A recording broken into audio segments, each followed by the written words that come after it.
여러분 안녕하세요. 5월은 가정의 달이라고 하는데 오늘 영상의 주제는 죄송하지만 자녀를 믿지 마세요입니다. 요양원의 부모님을 모신 자녀들의 보통의 모습 몇 가지를 들려드릴 텐데요. 이야기를 들으시고 과연 자녀를 끝까지 믿고 의지해도 되는지 판단하시기 바랍니다. 먼저 면회 횟수를 살펴보겠습니다. 1년에 몇 번 방문할까요? 보통은 1년에 4번 정도 방문합니다. 부모님 생신날쯤, 5월 어버이날쯤, 설, 추석에 방문하는데요. 이게 보통 자녀들이 방문하는 횟수입니다. 그리고 1년에 한 번도 방문하지 않는 보호자도 꽤나 됩니다. 다음은 아프다고 요양원에서 전화하면 자녀가 병원을 동행한다면 보통 이상의 자녀입니다. 대부분 병원에 입원하는 경우는 동의서도 써야 되고 검사를 결정해야 되기 때문에 동행을 하지만 외래 진료 같은 경우는 동행을 거의 하지 않습니다.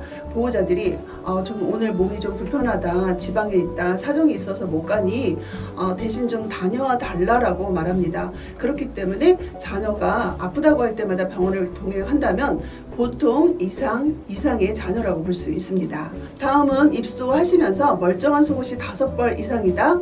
보통 이상의 자녀가 맞습니다. 보통 자녀들이 겉에 입는 겉옷은 잘 사들이세요. 그런데 속옷이 더군다나 입고 계셨던 속옷이 멀쩡하게 5벌 이상이신 분이 거의 없습니다. 해진 속옷을 가지고 입소하시는 어르신들이 생각외로 많이 있습니다. 다음은 입소하시면서 부모님의 신체적인 상태를 잘 알고 있다면 보통 이상의 자녀가 맞습니다. 대부분 어르신들이 혼자 사시다가 입소하는 경우가 많아요. 그래서 욕창이 있는데도 욕창이 있는 줄 모르는 보호자도 꽤나 됩니다. 또 입소하시면서 손발톱이 단정하다면 보통 이상의 자녀가 맞습니다. 특히나 발톱 같은 경우에는요, 두꺼운 각질층 기본이고요. 조갑 비대증도 기본이고요. 무 좀 있는 어르신들은 거의 다 있다고 보시면 되고요. 이렇게 발의 위생 상태가 엉망이신 부모님들이 70% 이상이라고 보시면 됩니다.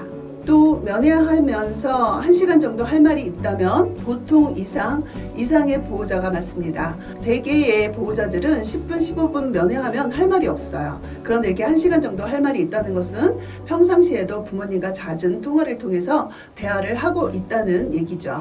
다음은 면회 와서 다른 형제의 면회 여부를 묻는다면 좋은 보호자라고 볼 수 없습니다. 이런 경우는 대개 돌아가시고 나서 다툼이 예상되는 가족관계인데요. 대부분 부모님이 재산이 있어서 생색내기 면회를 하느냐고 다른 형제의 면회 여부를 묻는 겁니다. 또 면회를 와서 면회가 주 목적이 아니고 은행 업무가 주 목적인 보호자가 있다면 나쁜 보호자라고 볼 수 있습니다. 흔한 경우는 아니지만요, 간혹가다 이런 보호자가 있는데요. 부모님을 모시고 식사하러 가자고 해놓고 은행 업무를 보는 거죠. 그리고 부모님이 갖고 계신 돈을 전부 인출한 후에 다시는 나타나지 않는 보호자도 있습니다. 이것이 요양원에 모신 보통 자녀들의 모습인데요. 믿기가 어렵겠지만 사실입니다. 이미 요양원에 부모님을 모셨다면 공감되는 내용이 많이 있으시죠. 또 부모님을 아직 모시지 않았다면 이게 사실일까? 나는 면회 한 달에 한 번 갈 것 같은데 막상 모시면 한 달에 한 번 가시기 정말 힘드실 겁니다. 여러분들, 하지만 이렇게 자녀가 부모님을 자주 찾아뵙지 않고 부모님한테 관심이 없다고 자녀를 탓하실 필요가 없습니다. 탓한다고 해서 자녀가 더 잘하거나 더 자주 오지 않으니까요.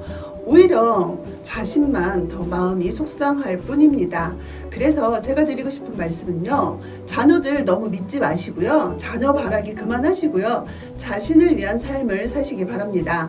나를 위한 삶을 사시다가 몸이 불편해서 요양원에 오시게 되면은 그렇게 속상하지 않아요. 그런데 자녀만 바라보다가 몸이 아파서 자녀가 돌봐주길 바라는데 이때 요양원에 가시라 하면은 얼마나 속상하시겠어요. 그러니까 자녀 바라기 이제 그만하시길 바랍니다. 생각을 바꾸면 행복해집니다. 나를 위한 삶이 곧 자녀를 위한 삶이라는 거 잊지 마시기 바랍니다.